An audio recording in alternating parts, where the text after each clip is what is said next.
You're watching the Tesla Live with your host, Mark Coughlin.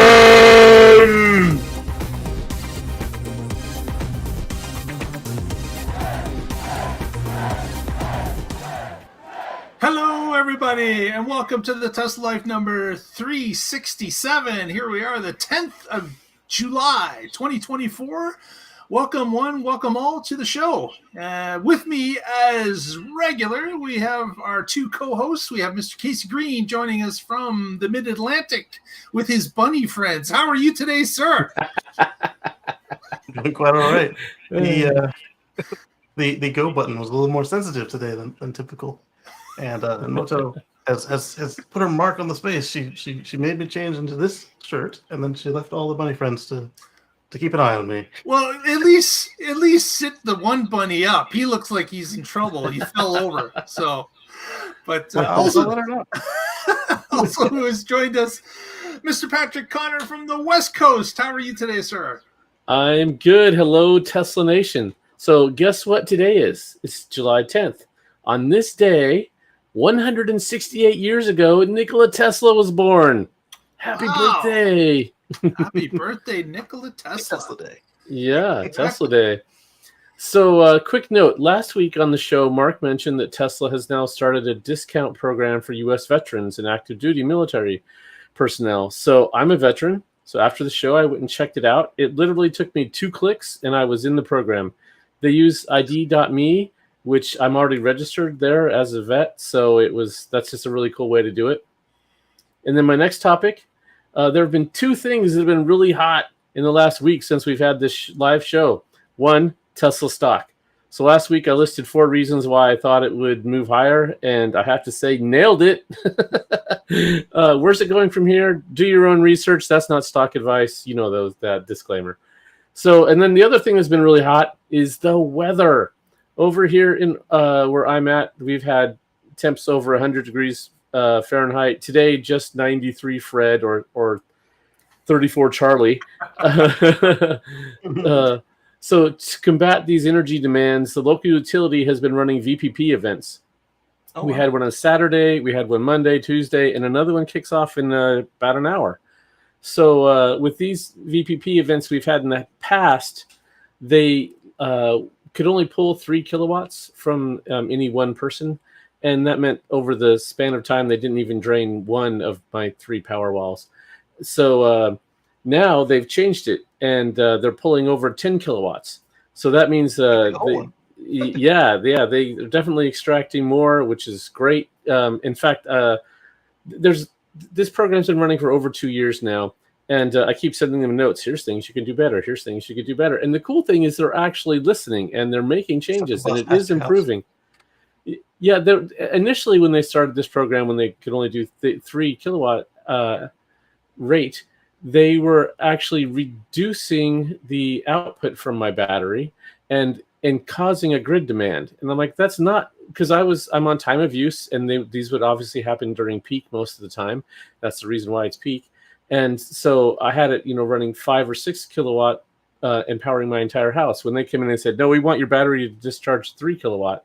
So now they don't do that. So this is a whole much better program, and I get paid $1.70 per kilowatt hour that they extract from the battery, and so pulling 30 some kilowatt hours each one of these events, I've made over $200 in the last few days. So I'm probably going to have a negative electricity bill this month, which is great. Yeah. That's a great deal. Absolutely. Speaking of stock, whatever firm Adam Jonas is with has finally realized that Tesla makes more than cars. And they were impressed by the growth of the battery segment, and they have added, I think, $50 to their target, and their target is actually above where the stock is at for once, rather than like, oh yeah, we added $50, but it's still way back there. Yeah, anybody can do a 30-day trailing average and call that their price target. It doesn't take a genius or any foresight to do that, which is what so many analysts just seem to do, which is so dumb. Well, hey, there's Lee Moon. Yes, Lee is in the chat room. Hello, Lee. That's kind of interesting that you're getting paid $1.70 a kilowatt hour, and the non like what's it regularly charged at? Like, what's your typical non-peak and peak charge? Right. So by default here, there's just a basic plan where you pay 14 cents a kilowatt hour, no matter what time of day. So, and then you can opt into the time of use plan. And a lot of, like in California, there's no basic rate. Everybody's on time of use all the time. But I opted into the time of use, and we pay 6 cents a kilowatt hour overnight, and I think 17 cents at peak. But I don't pay anything at peak. So the only time I use the grid is at off peak, other than maybe December, if there's not a lot of sun or whatever. So between the solar panels and the batteries, and I can charge the batteries off of the grid now. Before the IRA rules changed that, I was restricted from charging from the grid unless it was an emergency. So whenever Tesla had one of their Storm Watch events, it could charge from the grid. But when we first got our batteries, what year was that? 2019? I couldn't do that. So now I can, which is great. So I can do it smart the way that I want to do it. Like last time we had the VPP event, it discharged down to 15% at 8 p.m. And then my house ran off of that battery from 8 p.m. till 10 p.m. And that's right when it hit 0. Well, at 10 p.m. is when the power rates got cheap. And so I charged it up to 50%, and then I turned off grid charging. And then the next morning, the house ran off of the battery for about 15 minutes from 6 to 6:15. By 6:15, there was enough solar to run the house. By 8 a.m., there was enough that it also started feeding the battery. So by 11, the batteries were full and then ready for the whole rest of the day. So it's really kind of a cool system where you can smartly use the grid when you want to at off-peak times. And that's good for the grid, right? They have additional capacity. They want to be able to use it instead of curtailing wind or things like that. So that having pricing, it directly impacts the way that the grid is used, the demand that's on the grid. So it's working as intended. It pushes the consumer to react based on the pricing, and of course they can tailor that and allow themselves to balance the grid at different points in the day when they know it's lean or when they have excess. Right. Yeah. If you had a business where you could buy things for 6 cents and sell them at $1.70, I'd be doing that all day. Yep. All day long. But they're a little bit slower here in the Bible Belt. They do finally have time of use, but you can't do it if you have solar. What? That's what it makes the most sense. How stupid is that? Oh man. Yeah, the policies are completely different across the country. It's all different. So it hopefully we will get this straightened out, and these good policies will spread as opposed to the bad policies. With that, let's get into some Tesla news. This week we wanted to talk about our first story is one that relates to the construction of the Gigafactory Semi production. So we know that near Gigafactory Nevada, that there was an alternate site that Tesla owns that is going to be the actual Semi production facility. And what happened this week is that a drone, of course, the drone army is out in full force everywhere. And they noticed that a number of steel deliveries happened at that particular site. So they followed transport trucks in. The drop-off of those steel girders at the particular Tesla site was spotted. We've got a link. If you want to go check out the video, you can.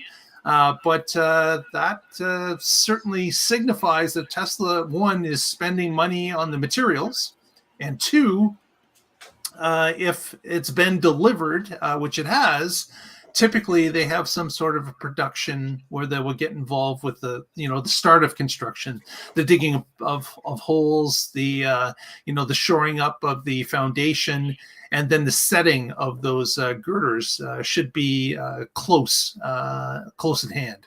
So that's great news because, of course, with that, eventually, it's not going to be anytime soon, but eventually we'll have a line of semi trucks leaving a new factory. And those semi trucks will be able to divert CO2 completely because they'll be all using the Tesla battery packs. And that will be a new wave for the transportation industry. And it's something that I am really looking forward to. I'm sure you two are as well, to see many of those trucks being sold to private businesses that will use those trucks out on the roads and save our lungs a whole bunch of CO2 and particulate matter. Yeah. Probably in about a year after we see them do something with the site, we'll start to see them start to trickle out some trucks, and then all of a sudden we'll be talking about how many thousands of trucks they made this week. Now, of course, this factory is not going to be anywhere near as large as the other gigafactories, obviously, because it's, we're talking at this point at a maximum of 50,000 trucks a year when they're at full capacity. So it's not going to be as big, but that also is a plus that the build out of the factory will be much quicker as well because it's a smaller footprint. The day that they went from they showed us this awesome graph and how they're going to finish Giga 1, and then how this was going to be part of that, and then the next week, it was pushed out to the edge of the site. So I don't know if they have other plans to finish that shape or what. They needed a drive-through. That's what Patrick told me. So they had to move the building completely and get that drive-through lane. So it wasn't possible if they put it inside Nevada. I guess. Yeah. So the day I'm looking forward to is when some product that you're ordering can come out of the factory, go onto a Tesla Semi, get delivered to a warehouse, and then a Rivian van or some other EV takes it from there, and that's how it gets delivered to your house. That would be pretty cool. Have transportation all zero emission. Well, trucks will still be right, but it won't necessarily mean that they were diesel trucks anymore. Exactly. Emissions free. Yeah. I got into another one of those comment discussions. I seem to be finding them lately. And this person was like, "Oh, well, EVs aren't as green as you think." And I was like, well, whatever. They are by the second oil change. So as long as you're not throwing away a combustion car by the second oil change. No response to that one. Yeah, yep. We all know that since they got rid of ashtrays, they're only good for one oil change, and you got to throw them out, right? Oh, brownies. Very good, very good. Oh, look, bag of brownies. Delivery. Look at that. Came by electric truck, I'm sure. Next, we've got a story about GM has stepped up to the plate and said that they are going to partner with Tesla. And Casey, being Mr. Supercharger, can tell us a little bit about what's going on with this partnership. Yeah, so since GM was the number 2, I know it was Aptera was in there, but since they were the number 2 to actually announce and be able to do something with the joining the Supercharger coalition, that was great. But we had always heard initially, before there was NACS, that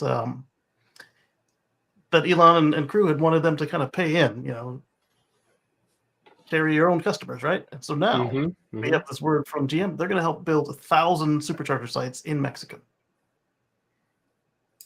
All over the country. Is interesting. I wonder how that's going to work. Are they going to be GM branded? Are they going to be GM administered? Or are they going to be Tesla? I don't think they would. Helping with applications and stuff. Unless I read it wrong. I really hope that it's just run by Tesla and GM contributes financially to the tune of, whatever is, going to be those 1,000 stalls. That would be, if maybe they're sharing it 50-50. There was no split mentioned in the article. Maybe GM's holding more than Tesla. Maybe Tesla's holding more. I don't know. But maybe you'll have a little, I really hope for the maintenance side of things that Tesla, the one that is administrating and running it, because they've done such a spectacular job with the current network. I would hate to have some that do not operate as efficiently as the current Supercharger network. Definitely. So I would figure that closest we might see to anything, assuming that it was 50-50 or just cash, is that we might see a little GM logo up there with the Tesla logo on these probably V4 dispensers. But we'll see when it actually starts to deploy, though. Yeah. I wouldn't care if they're GM branded. If GM's putting up the money and picking out the spots and doing all the legwork to get them in the ground, great. They can have their logo on there, as long as, like Mark said, it's Tesla run, so that it has the reliability and uptime that we expect.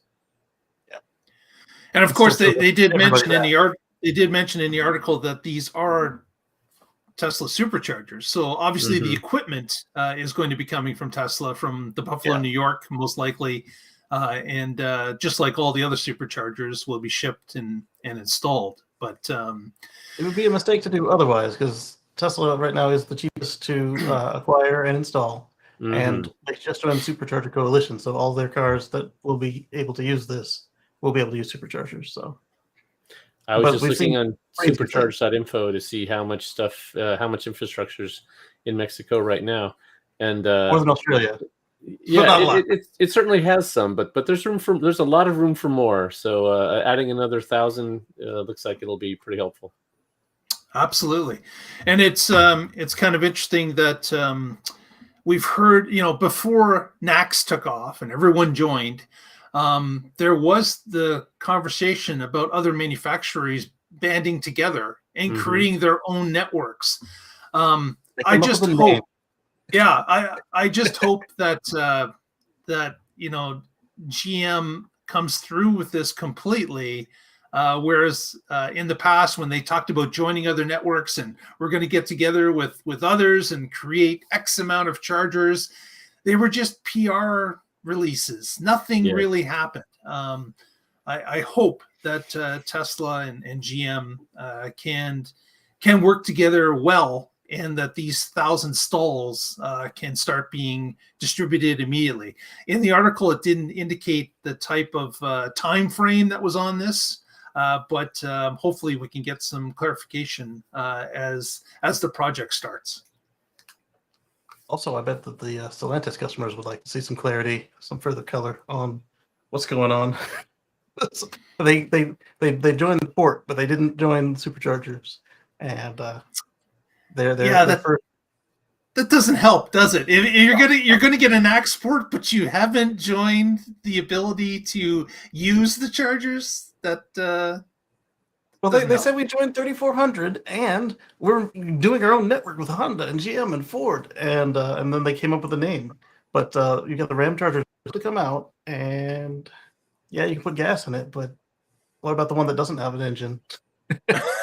So, I'm sure some people would like some clarification. Although, let's be honest, Stellantis is really at the beginning of this. They haven't got a lot of electric vehicles available in North America that are operating as of yet. There's some plans out there, but it's going to take a little bit of time for them to get their first offering out on the roads.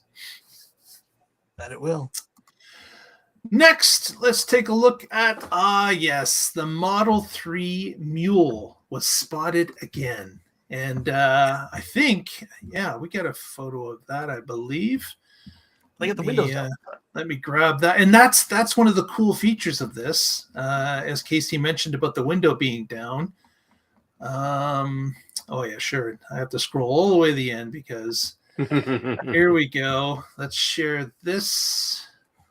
Let me click share on the right screen. Here we go. We'll share. Boom.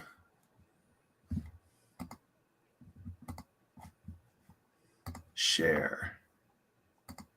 Yes. You guys seeing it? Yes. It's loading. So we've got the passenger rear window with a camera that we were speculating would be the one that sits behind the door on the Cybercab. Yep. And then there's this no mirror. That's an interesting one. They didn't circle that, but yeah, no side mirrors. And then the which angle is this? The side repeater camera? What would you call that one? That would be the front, or I guess the A-pillar camera. Okay, yeah. And so that one, it's the housing is definitely weird. It sticks out a few inches. Yeah. And of course, this is just like you said, a mule. So they're testing some things. So it makes sense. You might not want to drill in and make a permanent housing if it's just a quick test. And then you've got a front bumper one that sticks out as well. And of course, in the other photo, the rear bumper sticks out a little bit as well. And the cleaner for the front camera, just like we see on Cybertruck. But this one's from the bottom to the top. Yeah, the front camera. I've mentioned this on the show before. I really wanted a front camera when they went to Hardware 4, and it didn't happen, which is too bad, because front cameras. I mean, they have some intelligence where it remembers what it's seen, so that even the blind spot in the front, it has some memory of that. But a front camera is just going to be a whole lot easier for a lot of things, especially when you're parking, just to see what's right there if you need to get pretty precise. So it's I'm glad they're going to have it, but I wish my car had one. Now, I wanted to point out in the rear seat area with this camera that's behind in this case, the passenger's head. It looks like the window's down. I wonder if that window, when it's up, it just covers the camera, because of course this is a mule. Probably haven't got everything weather tight, and that window would be wise that you could set the camera back a little bit so the window could close at any point, and protect the camera as well as hide it from if that rear panel was blacked out. That would hide what they're doing too. But it appears that the window is not blacked out. No, because last time we saw it was up, and we can still see that patch. Yeah. Right. Yeah. But I guess I get a clearer view without the extra glass in front of it. So again, this time it was spotted again, and of course we're getting closer to that August 8th reveal about the Cybercab. And with the photos that we had showed last time with this mule, it looked like those cameras could align with the Cybercab design, and those could be pretty well set in place. So it makes sense that it's still out collecting data, trying to make sure that it's got all the camera angles covered for autonomous driving, and it will be interesting to see what happens on the 8th, and if our guess is correct. Yeah. Also, while we were talking about mules, there was a spy shot of the Model Y, well, we presume is the Model Y Juniper, because it looked exactly like the Model 3 Highland mule, or not really mules, but the release candidates that were all covered up, including a little flap where the front bumper cam would be. That they removed the last minute on Highland, and they probably do the same on Juniper too. Don't get Damn it, too late. My hopes are already up. Because if it comes out on the new production vehicles, there's always a chance, unlikely, but always a chance that there could be a retrofit. Yeah. Speaking of retrofits, we talked about the Cybertruck last week, right? Yep. Okay, cool. Same situation. Here's the possible Juniper with the front and back ends covered up with cladding. And you can't see a lot with this, obviously, but you can see that you've got some external wiring down here, and looks like you've got some automotive tape, or you've got something else stuck to it across possibly the glass roof, something going to the other side as well. So not a surprise. This Mule, of course, would be testing different options that they're planning to roll out with the new Juniper. And as Elon had said, they're not going to release it this year, but I guess we will see. Yeah, or in China on Thanksgiving. Exactly. It certainly could be in China too as their first release, similar to what happened with the Model 3. So wouldn't be surprised there. Time around though, because that would be not ideal for their highest volume vehicle. Right. You wouldn't want to disrupt the flow currently of the Model Y. As mentioned, it is the highest volume, but another thing in China's favor is that the competition is hot in China.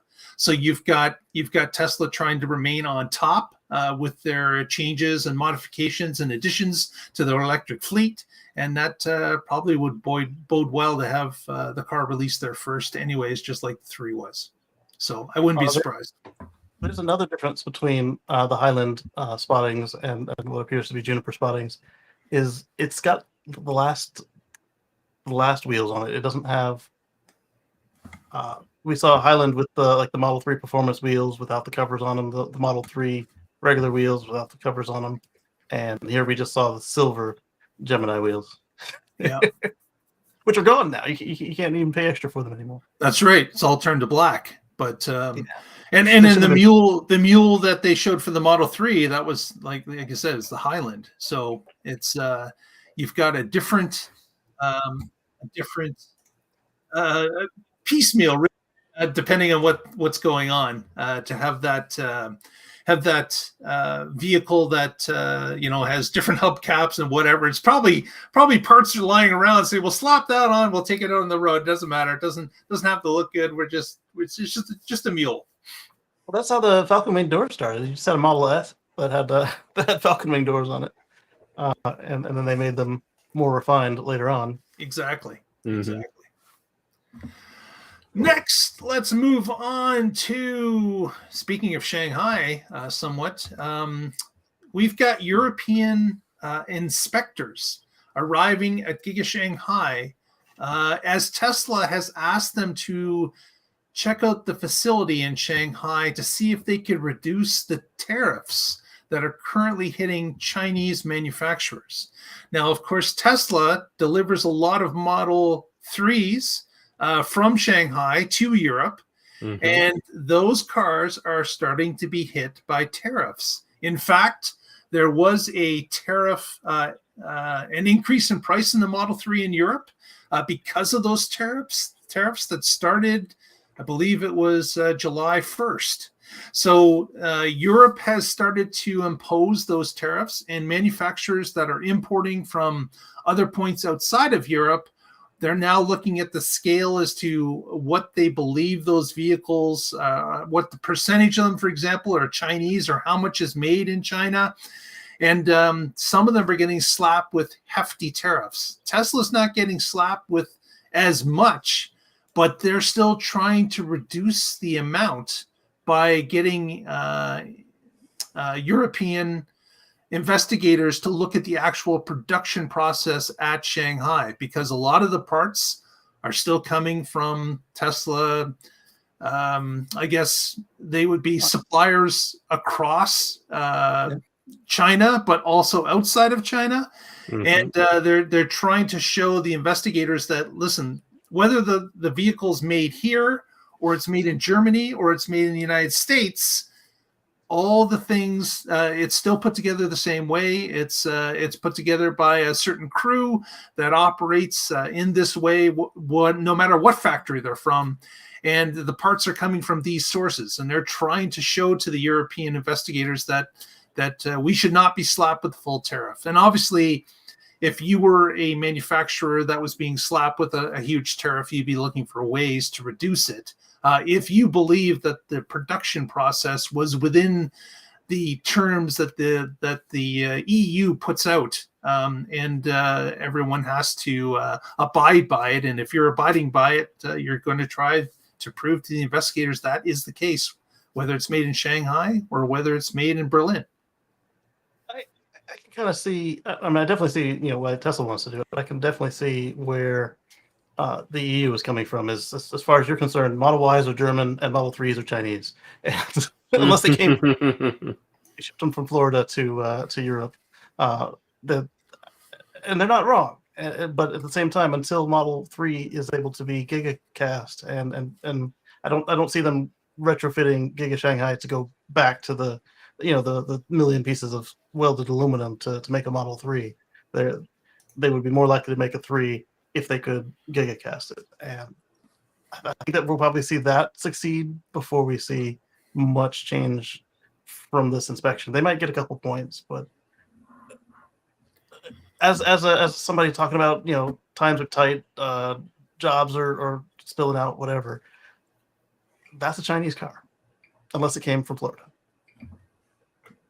or all the way around the continent from California. I think the other thing here is that Tesla they know that these tariffs are coming. They know that they knew it was on its way. And of course, Tesla was battling hard with the Berlin municipal government, trying to get an expansion of the factory knocked out because, of course, currently Berlin is only producing Model Ys. I believe they would like it to produce 3s. And I'm thinking that may be part of the expansion plan that was just approved by the environmental committee actually this week as well. That makes sense.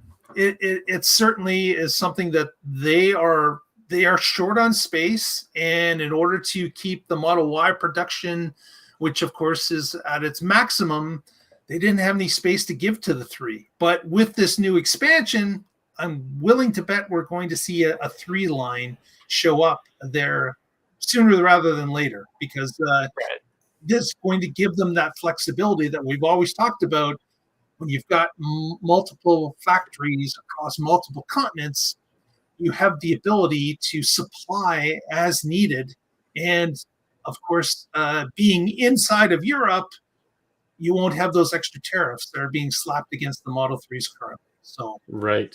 I was just looking at this article here, and it says that BYD is being charged 17.4% for this tariff duty, and that SAIC, which is, I think, General Motors' 50% partner in China, they're being charged 38.1%. Wow. Yeah. So that's quite a big range. So it's not just like all cars from China get 20% or whatever.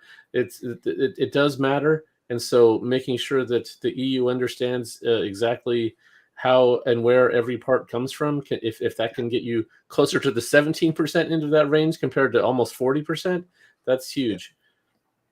Yeah, and then to what Mark was saying about Model 3 out of Berlin, in addition to not wanting to stop the line for Model Y and not having space to do it, and probably not having the cast ready and that sort of thing, the Model Y is a lot more profitable than a Model 3 is. So to add that to the list of other considerations that now that the cardboard forest protests are mostly out of the way, they probably, I wouldn't be surprised to see at least one Model 3 line out of Germany when they start rolling out extra cars off the new lines. Exactly. Would not be surprised at all. So, of course, with the, I guess with them trying to reduce the tariffs, some Europeans are now getting slapped with a higher Model 3 price since, again, those tariffs went into effect earlier this month. But I don't know how long it'll be. Obviously, if Tesla just got the approval for the expansion from the environmental committee at Berlin, I don't know what other hoops they have to jump through in order to start building that factory. But again, we're, like we've said in the previous segment, we're still probably looking at a year where it's going to take to build the actual factory again, another factory. Yeah. So. But Lee pointed out that you can still get the silver covers if you want them for some reason, maybe to match the one you have already on the car for $35 each, which is a lot cheaper than they were charging for the unpainted ones. That's an upgrade. Was it $500 they charged for an upgrade? Wow. Yep. Back on the topic of the tariffs, this makes no sense to me. The EU has emissions reduction goals. EVs help attain those goals. Oh, but we don't want Chinese EVs.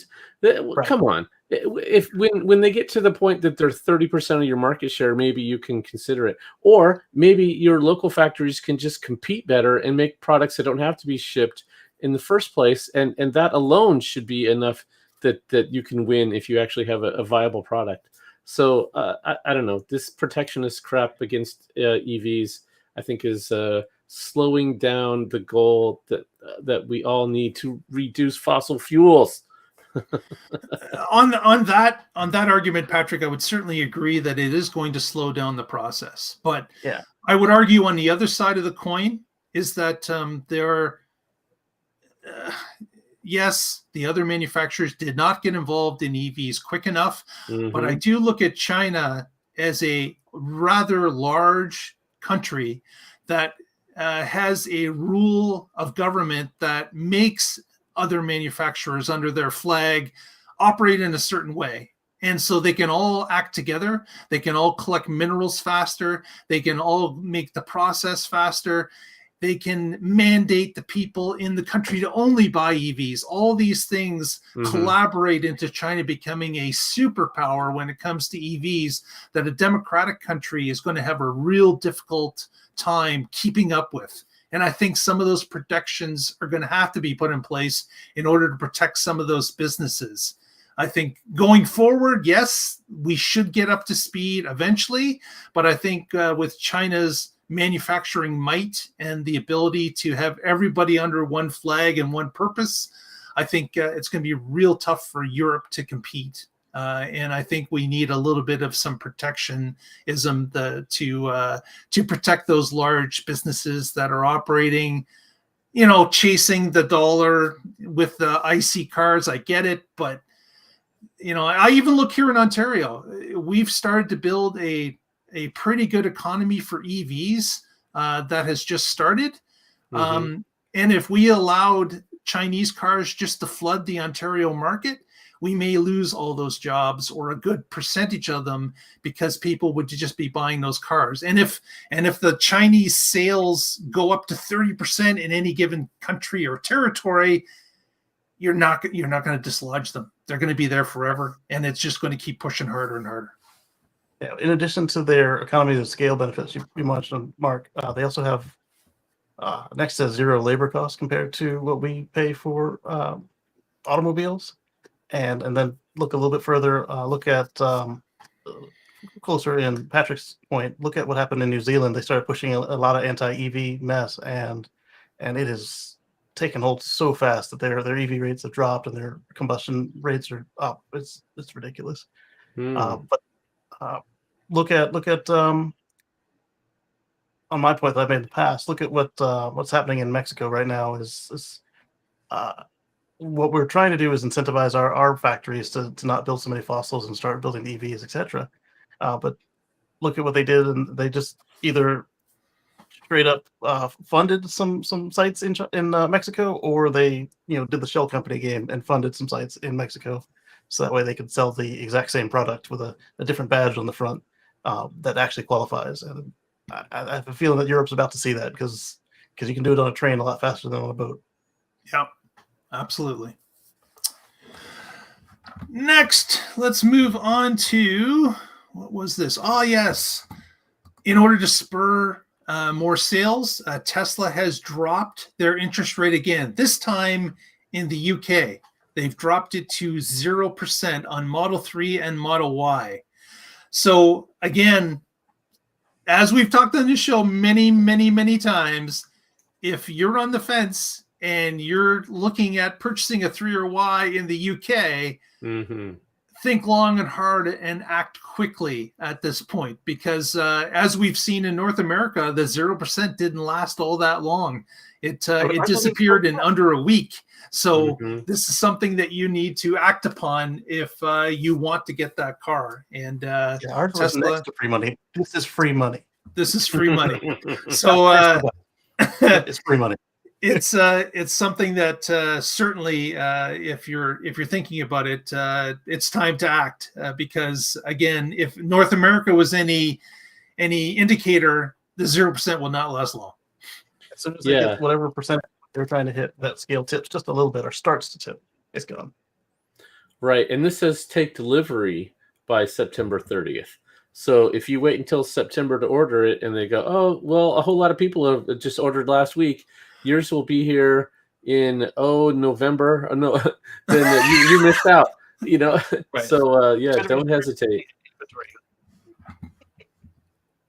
Exactly. I couldn't hear you, Casey, but Mark got you, so we're good. Yep. Okay. So that's certainly something to keep in mind, and act quickly if you're interested, because like I said, he who waits sometimes doesn't get anything. There's no saying the late bird gets a worm. Was that? That's right. There's nothing about that at all. Exactly. The late bird goes hungry. There we go. Yeah.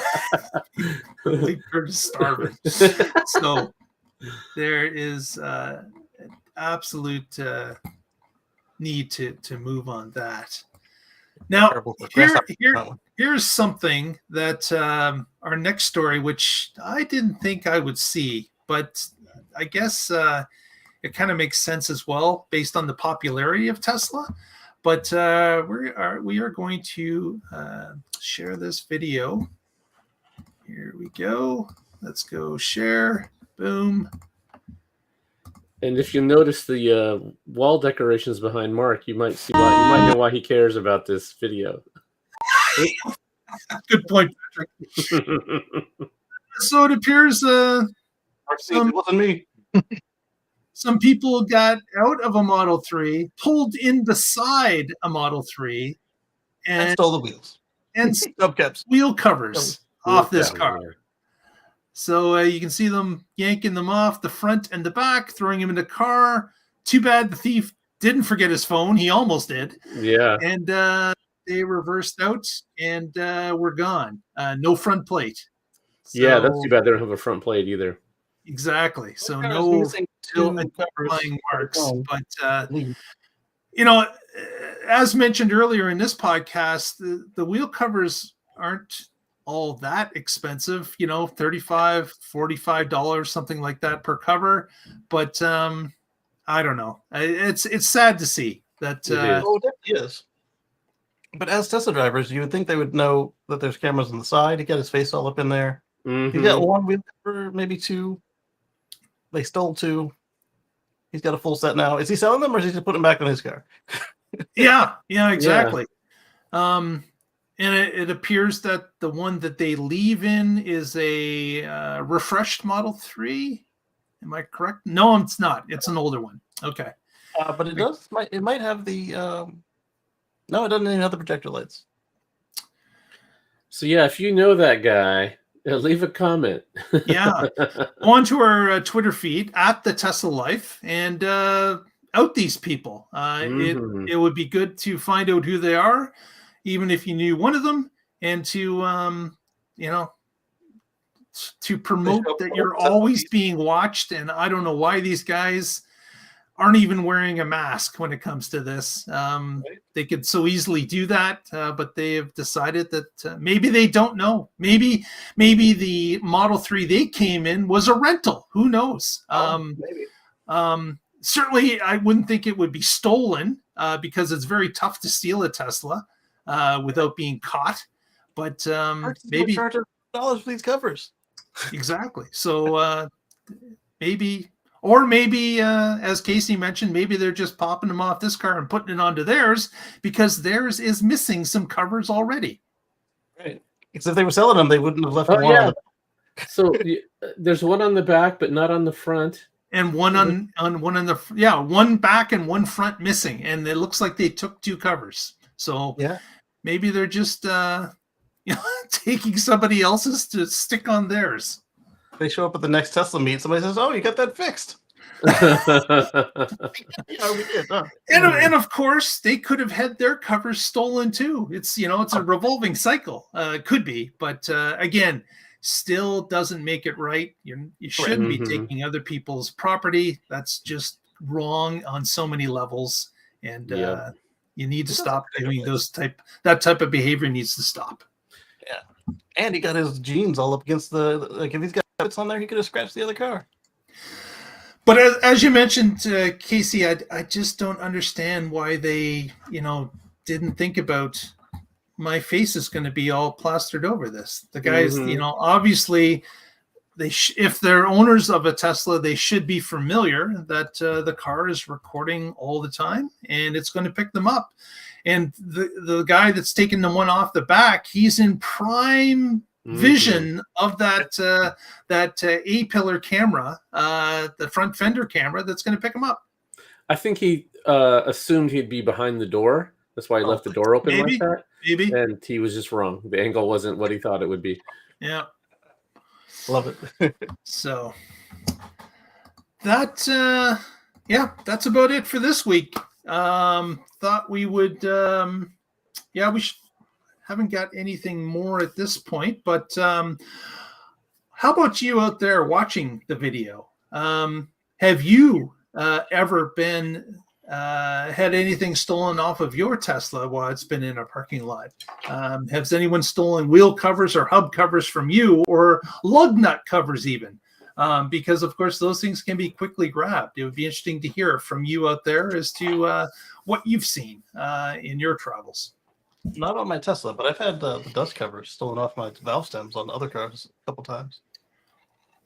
Yep, that's something that's common when people lose valve stems. That's they're hard to spin off, but if you come by a similar car as yours and you can just unscrew it.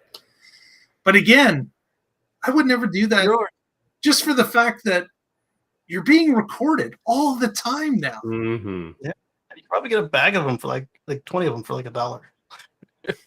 Yeah, but of course the tire shop sells them for $8 a piece. So they give it to you for free with tires. Like if you don't have them, they will put new ones on there. Exactly. It might not match the ones you've got, but they'll fit. Well, let's move over to shout-outs. Mr. Casey Green, what have you got to tell us about what's coming up for you? So on Friday, we've got the Tesla Life Express right here, same time, same place. And then on Sunday, over at youtube.com/Casey Green, we will have Let's Chat with Casey and Friends and probably another Nomad updates. And then on Monday, you can catch us for the other Tesla Life Express right before coming back here Wednesday to catch us for the live show. It's just a continuous circle, isn't it? Very good. Yes, indeed. Patrick, what do you got going on? You seem to be preparing a prop. What's happening over there? Yeah, since we have a couple minutes left here at the end of the show, I thought I'd do a little show and tell for something that just arrived in the mail. Not too. Look at that! Yeah. So, you see the Tesla Tequila back here. Let's see. Yeah, it's got a friend now. Yeah, it's got a friend now. So yeah, this is mezcal. So tequila is made with blue agave, and there's more than just blue. And this that's what this is. And I haven't opened it yet. I did open the tequila, and I'm generally not a tequila fan. The Tesla tequila was incredible. So I'm debating whether or not with the tequila I bought one for me, one to open, and then one to keep. And with this, it was more expensive, so I only bought one. So I'm debating on whether it's the one that I keep unopened or the one I just open and drink. So I don't know yet. We'll see. Maybe this winter on some cold night, I'll be like, oh, I want to try that. Over to the shop, and how quickly did it sell out? Oh, I didn't. Well, obviously, it wasn't sold out when I ordered it, and I didn't check back. So we can go look now, actually, to see if it's still there. Tesla.com/shop. And what was the damage? You said it was more expensive than the tequila. Yeah. So the okay. So here's the shop now. It's on the cover page, and it's $450 a bottle. This item is out of stock. Look at that. So it's Gone. out of stock. Yeah. Gone. The Tesla tequila bottles are going for over $1,000 now, and they were yeah. So now I'm thinking, with that second bottle, maybe I sell it, and it pays for this and then some. No kidding. So yep. That's the thing with these limited quantities. A lot of people are buying them as investments, right? They just hold on to them for a little while and sell it on the free market after that. But it's with the one that you did open, Patrick, did you empty it, or is it still being enjoyed? No. It's still right here. I'll show you. Does anybody want some burnt hair?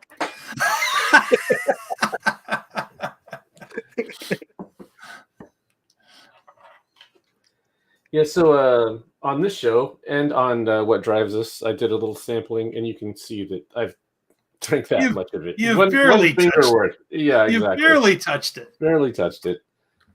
Yeah. Very good. It was delicious, though.